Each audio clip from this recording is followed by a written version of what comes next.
Hi everybody, I'm here today as one of the contributors to bepsychopathfree.blogspot.com. That's bepsychopathfree.blogspot.com. Today I'm going to briefly explain about the enabler. This is going to be specific to the enabler of the malignant narcissist, pathological liar, sociopath, paranoid, schizophrenic.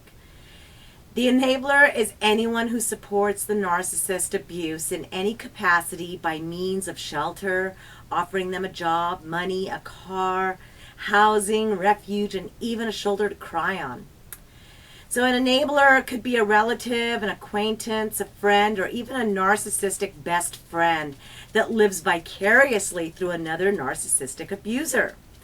Unfortunately, some enablers are themselves victims of malice manipulation of the narcissist abuser by way of guilt trips. For example, a sibling of the narcissist abuser may be educated, happily married with a family, living in the suburbs, enjoying stable employment, and actively involved with their community.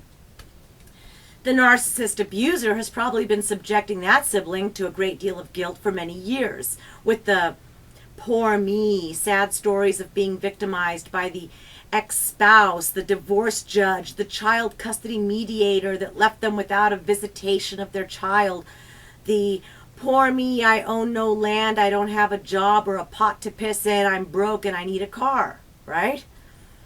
Look, family is complicated, and even a healthy family setting can be complicated. Having a malignant, narcissistic, pathological liar, sociopathic, paranoid schizophrenic sibling is not something anyone wants to admit. So the patterns repeat for years and years without holding the narcissistic sibling responsible for their own actions, choices, or even behaviors. The stable sibling begins to sympathize, empathize, and agree with the narcissistic sibling and even defend their abuse tactics. Why?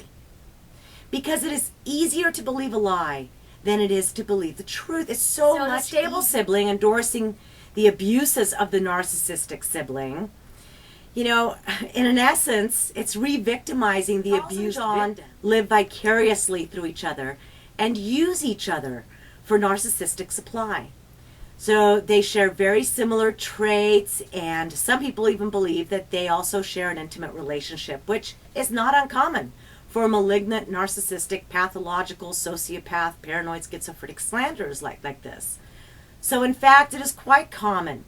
And this is one of the several reasons why they enable each other as narcissistic abusers. In a relationship such as the one between John and his friend Charles, they often become jealous and envious of each other and sometimes get into power fights, which result in the popular narcissistic silent treatment, the quick escape, the disappearing act. But they always keep in touch because in this type of twisted relationship, the silent treatment is only temporary. Charles and John are what we might call a narcissistic tag team, and this makes them even more dangerous. An enabler could be a friend or acquaintance, anyone who supports, defends, or justifies the narcissist abuser's behaviors. Charles uses his mother, his wife, and children, and John for his narcissistic supply, and vice versa. It is the drug of choice for all narcissists and offers the narcissist a lifeline. Charles even allows John to abuse his own mother, who is a retired nurse and lives on a large parcel of land with a small savings. Since she fell hook, line, and sinker for this poor me, I have been victimized my entire life by everyone. My dad, my mom, my siblings, ex-wife, the classic narcissistic pathological lies.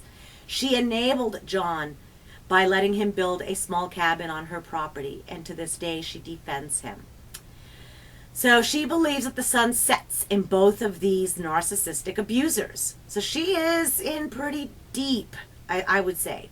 So that being said, I was his enabler, right? Right. And before you jump all over me, let me explain. I know what some of you might be thinking, and I don't want to get off track, so please just bear with me. Yes, even though I was a victim, I still enabled him because now he is already in the love bombing stage with his new narcissistic supply victim, the victim. And he did this through my enabling. I provided shelter, clothing, internet access. I bought the cell phone and provided activation and minutes. And I provided him with a job and that money. So that makes me an enabler also. And we know that eventually he will ruin this fresh victim by way of the traditional and routine narcissistic abuse patterns. If I have not said this yet, I need to say this now. Malignant narcissists, pathological liars, sociopathic, paranoid schizophrenic slanderers are probably the most dangerous predators on the planet. They do not care about age or the sex of the victim, completely empty. They only care about the next source of narcissistic supply.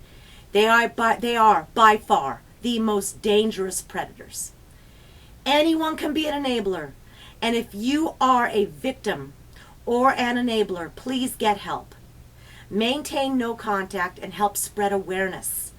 You can save a life, and that life may be yours. Suicide is not uncommon among the victims of malignant narcissists. Follow us at bepsychopathfree.blogspot.com.